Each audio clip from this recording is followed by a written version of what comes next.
Living Clean, Living Well is a presentation of the Canadian Centre for Abuse Awareness and is brought to you by Freedom from Addiction.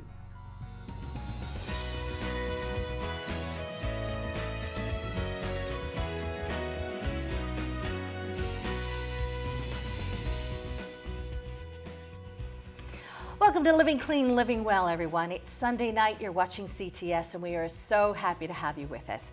Tonight, we're going to be talking about family and addictions, the roles that our loved ones play before, during, and onto the road to recovery. Would you please welcome my two guests tonight from Freedom from Addiction. We've got Liz Blum and Daniel Kahn, two addictions counselors at Freedom from Addiction. So welcome. Thank you so much for coming out tonight. Thank you. Always good to work with you folks. Daniel, you've been on our show quite a bit lately, haven't you? Yeah, I've been on the show quite a few times, and I appreciate being back. Well, we keep requesting you, so that's a good thing, right? If they never call back, then you know. That's right. If I disappear, then there's a problem. So how are things going at Freedom these days? Things are very busy at Freedom these days. So you're helping lots of people. Helping lots of people right now. Yeah, wonderful. So we thought that we would talk a little bit about families. As always, when we open up our toll-free lines, if you've got a general question, we're here. It's okay. Even though that we may be talking about certain things and certain topics, you don't have to stick with that topic. If you have a question concerning addiction, substance abuse, crisis, we're here. But tonight we're going to start the show off by talking about family. Always a tricky subject to delve into, isn't it? And as I mentioned off the top of the show, the role that our loved ones play, and you know, it's tough when you're going through these situations and a lot of people don't know how to react, what to do, what's the right thing. Liz, do you want to start us off here and on this subject and what you're finding as an addictions counselor? Sure. We find a lot of times, you know, if there is a problem with addiction in the family, families quite often react with anger. I think a lot of times they're frustrated, angry, they don't know what to do. Families certainly think they're doing all the right things to help, but you know, quite often there is a lot of anger involved, and it's very hard. Yeah. And Daniel, with your work, what have you found? Yeah, it's what Liz is saying is true. Sometimes it's even language that families can react to. You know, the word enabling tends to be something that promotes a reaction that may not always be a positive one. Yeah. So it's important to recognize that whatever we're talking about this evening particularly, it's not about blaming, but it's really about understanding where that family plays a role, as you said, in the beginning, the middle, and through recovery process as a whole. So it does become important for families to support the recovery journey and not continue to stay the same in the context of their family as well. Over the years that we've been doing this show, we've had so many phone calls from relatives that are concerned, whether it be, you know, their child or maybe their grandchild. And you know, there's been times where my guests have said, you know, you're enabling them, and that's so hard to hear, isn't it? Yeah. First of all, let's take it from the role of someone that has that child or grandchild, and they're an enabler. So that means that they're helping them, I guess, through love, right? Absolutely. Yeah, but let's take it from there, Liz. What's your message to people that are dealing with an addict in the family? In the family, as far as a parent or goes. Yeah. Again, like you said, it comes out of love. We think we're helping somebody. So we're maybe paying fines for them or bailing them out of jail, calling in sick for work or sick for school, those sorts of things that we think we're helping. But we're actually enabling the behavior to continue. The person that's suffering with the addiction is not facing any of the consequences, so they're not learning anything from their behaviors. Yeah. So it enables that behavior to continue. One of the things that I find hard with the family work that I do is trying to separate this addiction from the person itself. And once you can separate those two things, you know, here's Joe and here's the addiction. And sometimes I'll even have two chairs when I'm working with a family, and I'll have the addicted person sit in one chair and then have an empty chair there, and that's the addiction. That's where the addiction is going to sit today. And really looking at, am I supporting this addiction to continue in this individual, or am I supporting the individual to get to where they want to get? Wow. And sometimes that can be very challenging to say, wow, okay, I'm looking at this and I'm gonna try and separate the concept that this person has an addiction, and it's not really that I want to support. I need to figure out how this person can move forward. Because a lot of times people who suffer from addictions, they might say they want the change, but they're not fully engaged in all the change that the family might really want, right? So I want to stop that behavior, but maybe I don't want to look at this, that, or the other that might be causing other issues in my life and causing issues for the family as well. So it's a challenge all the way through. What are some of the things that parents need to do when they're dealing with a child that's in the throes of addiction? What are some of the things? Well, from my perspective, the first thing is they have to realize that they may have to do something they don't want to do, right? And what would that be? It could be, as Liz was saying, not paying bills, to the extent of kicking them out of the house. We've had a few calls about that. Absolutely. Girlfriends and boyfriends, of husbands, loved ones, wives, paying the bills, grandparents, it's whoever, right? So from being a recovering addict myself, I know that the addict is always thinking, how far can I push that line? And if there's a belief that the family or the spouse or the partner or whoever's supporting them in terms of being able to use their finances in a different way, if they know they can push that line and nothing's going to happen, well, if nothing changes, nothing changes. And so the addicted mind is always thinking, how far can I push this? I'll get away with it. I'll deal with it when it comes up. So it's important for those who are trying to help somebody with addiction to set that boundary and say, this is it. I'm going to this length. I will support you as much as you support yourself and nothing more. I'm also curious too, like when you get to a certain point where someone's living under your roof and you're told, if you love this person, you have to get them out of the house. Right. That's got to be devastating for a mother, a father, whatever. How do you guide people through that? Like Daniel was saying, there has to be a certain amount of detaching. We call it detaching with love. So we love the person very much, but it's the behavior that we don't want in the house anymore. So it is setting those boundaries. This is what I'm willing to have in my house. And we talk in family program a lot. If we as a family are working harder at this person's recovery than they are, then there's a problem. Oh, absolutely. Yeah. And Daniel, you were saying before the show, we were talking that, that people come into a 30-day treatment program and then they're out. Yeah. But everything's got to continue on, right? Yeah, there's this belief that if I go get 30 days or 60 or 90 days of treatment, then I'm fine and I can just go back to the world and everything's okay. And even from Freedom, we see people who just go through a 7-day detox and they think, it's not in my system anymore. I feel great, I've got it. And then they leave the bubble, as a lot of people will say, the safety of that environment. And then they get dropped back into the family dynamic, which was part of the problem in the first place, and all those trigger mechanisms are back, and all the emotional overload is back. And then they go back to what they've known to cope with, alcohol, drugs, behaviors, whatever the case may be. So it's a difficult process. And we talk about this all the time, Liz and I at Freedom, that it really is a family problem. It's not an individual problem. There's reasons all the way through that a person is suffering. And even in an emotional state after they've done a bunch of treatment, those feelings are exposed. It's like an open wound. So then they go back to the family and it might sting even more. And nobody knows, everybody's on eggshell. Nobody knows what to do, what not to say, what to say, how to say it. And it's just a difficult process. So it's really, really important from my perspective to really work with the families in terms of this, whatever it may be. Yeah, and I'm curious too, have you ever had somebody that's in recovery come back and say, I needed to hear those tough words of get out. I needed to be hit over the head. Absolutely. Figuratively. Yeah. Have you heard that before from them? Absolutely, absolutely. So you're getting the validation from the other side then. Once they're into recovery, they needed to hear that. Could you give us some examples? I can give you my own personal example of, with my husband, through his addiction to alcohol. I was certainly an enabler, as unfortunately, a lot of times it ends up being the wife or the mother who's the enabler. That's something that we do very well. And I would call in sick for work for him. I would, I had no boundaries set around myself for my behavior. I would buy alcohol for him.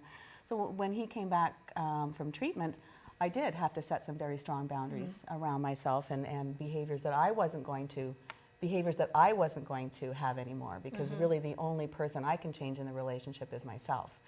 So just sets those really strong boundaries about what I was not going to have in the house anymore, and that enabled him to as well work on his recovery. Yeah. Really, for me, it's about finding that consequence that's meaningful and real for the addicted person. And so if that means being thrown out of the house because they're going to end up on the street, maybe that's what it's going to take for them to really change it. For some, it might not take that. For some, it might take that. For my own recovery, it took looking at myself going, I don't want to live, right? It wasn't, being kicked out of the house was minor. For me, it was death. And so when we were talking to families, it's important for families to realize and accept that the addicted person believes they can push the line. Yeah. And so you've got to create an environment where the consequences are real and the addicted person is feeling them and believes it's going to happen and it's going to impact their lives even worse than continuing in the addiction. A great discussion to start off our show. We're going to take our first break here on Living Clean, Living Well. When we come back, we're going to open up our toll-free phone lines. We hope that you'll join in on our discussion tonight. If you'd like to talk about family dynamics that they play within the world of addictions and substance abuse, the roles that our caregivers play for us, the roles of addicts themselves within the families. Have you been an enabler? Have you been enabled? We'd love to hear your stories, and you know, it's great to share because in that way we all learn and we're able to help. So our first break, but when we come back, more from Daniel Kahn and Liz Blum.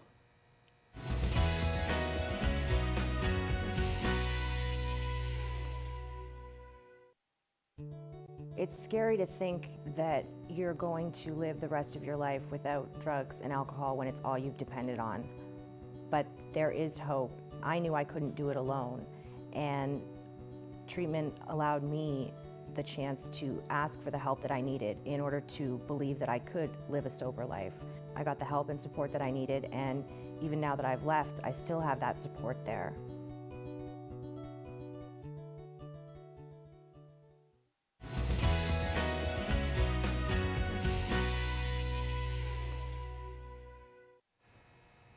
Welcome back to Living Clean, Living Well, and our phone lines are now officially open. So please, folks, pick up the phone, call in. You don't have to be on topic either. Whatever you need to talk about tonight, whatever you would like to share with us, as long as it has something to do with addiction, substance abuse, and crisis, we are always here to help you week after week. It is a show that we love doing here on CTS. So my guests tonight are from Freedom from Addiction, Daniel Kahn and Liz Blum. They're both addictions counselors. So not only working in the areas of family and addiction, but in addictions as a whole. So Daniel, before the break, was mentioning, he said something very profound, and he was facing death. And Daniel, I was just wondering, would you, you've been on so many times, but I'm just wondering, for those of you that may have not caught his story, I just was wondering if you could share. Sure. I mean, for me, losing my wife, losing my house, losing car, losing job, losing all of those types of things, it just wasn't enough. I didn't care. I felt as though whatever was thrown at me, I would figure it out whenever that happened. But when I really got into this rock bottom that we talk about, it was sitting in a hotel room by myself, alone, isolated, looking at the world, looking at myself and going, I don't know how to live with this addiction, and I don't know how to live without it. So I don't want to live at all.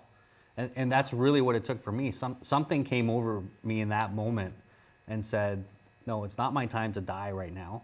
And I picked up the phone and I called the treatment center, and within 2 days after that phone call, I was in that treatment center, and I've been sober since.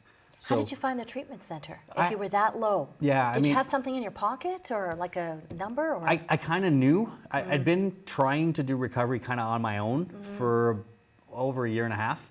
And so in my mind, I knew if I ever went somewhere, I knew where I was going to end up.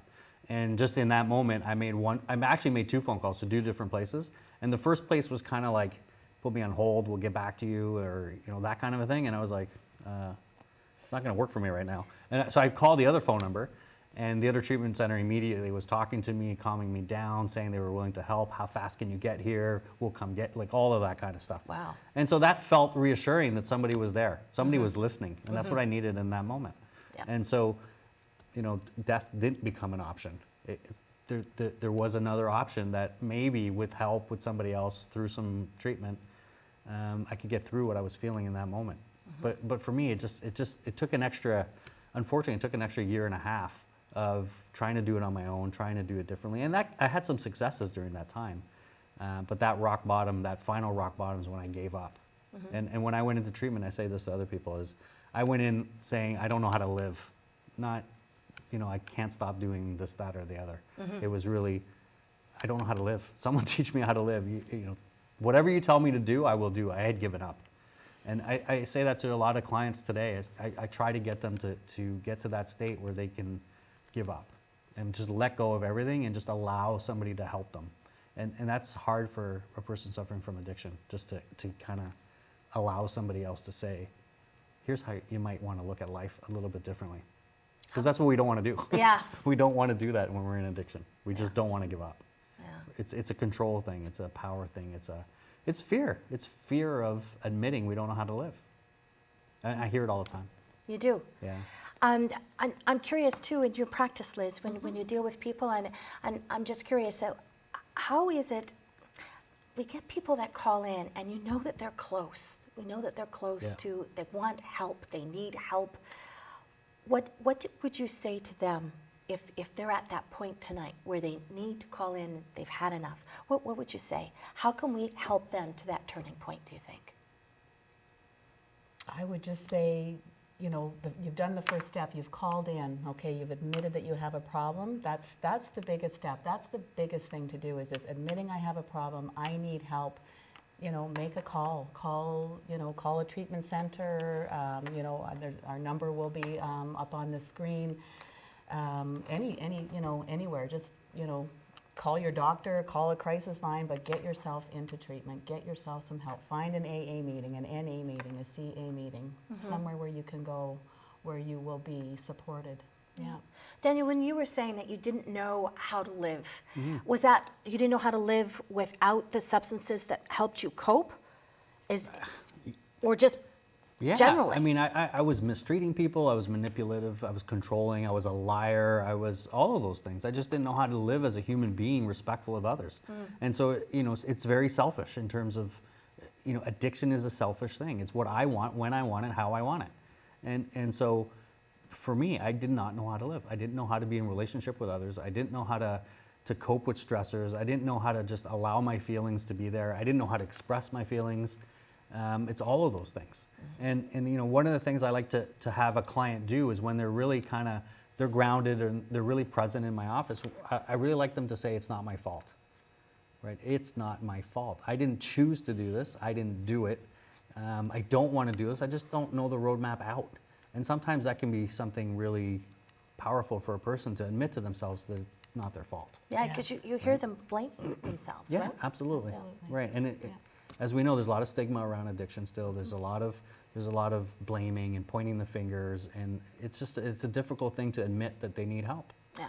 People have not yet recognized it as a disease. Correct. That's very true. Correct. I was out for a walk just this week, and I ran into someone that I hadn't seen for quite a while, and asked me what I was doing, and I had said that I'd gone back to school and I was working in the addictions field, and he said, oh, well, as my wife would call it, lowlifes. And that stigma is there, and it's there, and for families as well too. The stigma is there for families. They isolate. They're afraid to talk about it with other people because the stigma is there. Yeah. They're embarrassed, and it's too bad. It really is, because there is a lot of support out there for people. Yeah. I think as we go along and we continue to do shows like this, and we've got Recovery Day coming up right across Canada in September. We're going to be talking an awful lot more about that in the weeks to come. It's going to be great to get this topic out there and to be able to say it's a disease, it's okay, right? Yeah. If you look at it from a 12-step perspective, and 12 steps are kind of predominant in recovery, the first step says we admitted. We admitted. You're not alone. It's like it's us, it's we. And so join us in recovery as well. Well, speaking of joining us, shall we open up the phone lines? Sure. Let's go. Here's line 6, and Brenda's calling in tonight from St. Catharines. Hi there, Brenda. You're live on our show. First up, go ahead. Have you got a question or a comment? Yes. I got a 14-year-old granddaughter, and she doesn't want to give up her alcohol and drugs. She's been in and out of the hospital. We've been trying to help her, to talk to her. She doesn't want to talk to us. She just said, I'm going to go quit school and go live with my boyfriend. And she's stolen. She's up on charges already. We don't know what to do to help her. Wow. I'm glad that we did this show tonight. Who would like to talk to Brenda first? Daniel, would you like to talk to her? Sure. Did you say she was 14? 14? Yeah. Yeah, so she's living with you currently? Yeah, She lived with her dad. Okay, so when you're dealing with a minor, things change a little bit in terms of where I believe things have to happen. But at the end of the day, it's going to come down to the types of conversations that you can have with this child, and remember that you're the parent here, and you have a responsibility to do something. And so, it's difficult with a minor because it's only a certain amount of places you can go. But what I'm hoping you can do is get a doctor involved, get a medical professional or a counselor involved, and specifically with what you're talking about, somebody who has experience with family dynamics and family dynamics within addictions. Because what I make up is, as you speak to her and you talk to her about the things she may want to look at changing, it's going to sound very different coming from somebody else. And so it might be important for you to get her in front of somebody who really understands addictions in family dynamics. Yeah. Yeah, absolutely. And along the same lines as that too, seeking help for yourself and for her dad, making sure that you're getting support as well and counseling through this. It's very important. There's also Alateen, which is a 12-step program for teens. But she's got to want to go, right? She's got to want to go, right? And that's the key. And even if you can get a medical professional involved or somebody who really understands dealing with youth with addictions, they may know somebody who's a youth in addictions that they can link this person together so they can hear a story of change. Because I make up with a family, when a parent is telling a child they need to change, that just puts up the resistance even more. So getting some kind of third party involved is going to be really important as fast as you can. Brenda, I'm wondering when you noticed the problems with your grandchild. When did they first start? What age was she? She was about 11. About 11, eh? Yeah. Do you think that there were some things that maybe triggered it in her life? Yeah, her mom and dad, they separated. Yeah. And she became angry at her mom. Have you ever had her in therapy before? Yeah, she has been counseled. She has. She's as we speak, in the hospital right now.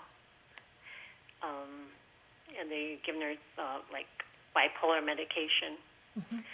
They said diagnosis she was bipolar. They've given her Prozac, and then she's drinking and everything on top of that. So she just won't listen to her mom. Yeah. I'm curious, what legal rights do parents and guardians and grandparents have over a minor? That's a great question. And I don't know it. I don't know the answer. Maybe somebody else out there knows. Yeah, I mean, there are some treatment facilities that specialize in teenagers and underage, right, and minors.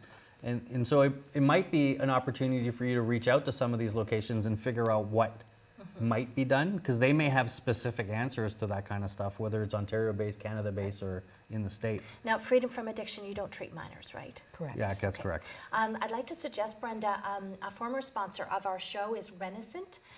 Perhaps you might give them a call. I know that they have counselors there, or at least they could put you in touch with someone that might be able to help. We've had them on the show before, and they run amazing programs there. So maybe give Renicent a call, and if you go on our website, we've got it on the air. Thank you so much. Great team here at Living Clean, Living Well. We've got the number for you. It's a 1-866 number. We're going to leave it up for a little bit longer for you to grab a pen and a piece of paper. Give them a call tomorrow and just tell them what you've told us, and maybe they've got some answers for you. Thanks so much for calling in, Brenda. Let's go now to line 5, and Sonia is on the line from Toronto. Hi there, Sonia. How are you tonight? I'm doing very good, thank you. Oh, good. Love to hear it. So have you got a question or a comment for my panel tonight? Yes. I recently came out of rehab in February, and I thought I had all the tools, and then there was a big major stress in my life, and I relapsed. And I've been going back to AA. I went back to my home group. I was embarrassed, and everybody welcomed me. But like tonight, I just came from AA, and I'm feeling confident. My kids are going to be back home.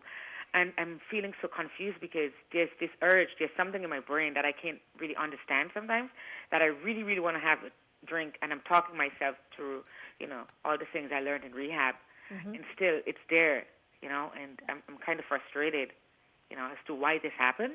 Yeah. I know it's natural and the waves normally pass, but it's like getting through this wave is really, really hard, right now in this moment. Daniel, do you want to start? Yeah, well, firstly, it's great that you were able to go back to your home group and get the support that provides as well. And I think it's interesting what you're talking about is that you have these thoughts that you want to drink again. And I'm wondering if there's a feeling behind the thought right now for you. As you think about, I want to drink or I want to use, is there a feeling that's inside of you that's attached to that thought? Yeah, I noticed the patterns in my life when I went to rehab. When my life is going really well, there's this fear inside of me and that's why I lost my kids both times. I'm doing so well, I'm on this good path, and then all of a sudden, is this nagging thing that, you're going to mess up again. Right. And that's been the pattern for me. And that's just the thing that's really triggering me right now. Everything's going well. You came out of rehab. The kids are coming home. You have all these tools, but then there's this thing there that what if you mess up? And that fear is what got me in the past. And I'm just, trying to put it together. Like, what part of my brain is not understanding that, I'm trying so hard? Yeah, I don't think you're describing anything that's unusual. We get that feeling of, I'm there, I've got it, I've changed. And that's when I think we need to ramp up our program, not ramp down or sustain. It's when we start giving ourselves that credit that we're there, everything's fine, I'm happy, I'm sober for X amount of time, I figured it out, I've got it. And as soon as I know I've got the I've got it's, something's wrong. And so it doesn't matter if that shows up at 7 days, 30 days, 6 months, 9 years, we all go through that phase. And so I'll encourage you to kind of, when you get that thought, that initial thought of, I'm feeling good and I've got this, ramp up your program. Do a little bit more, go to an extra meeting, phone a friend an extra time, take it up a level and see what happens if you can accomplish that. Liz, did you want to talk to Sonia? Yeah, I think exactly what Daniel said, that's a great thing. Find another meeting to go to, like Daniel said, call your sponsor, get more involved in your home group if you can, stay afterwards, talk to people, get involved in the actual group itself. They do meetings every month where you can actually get involved.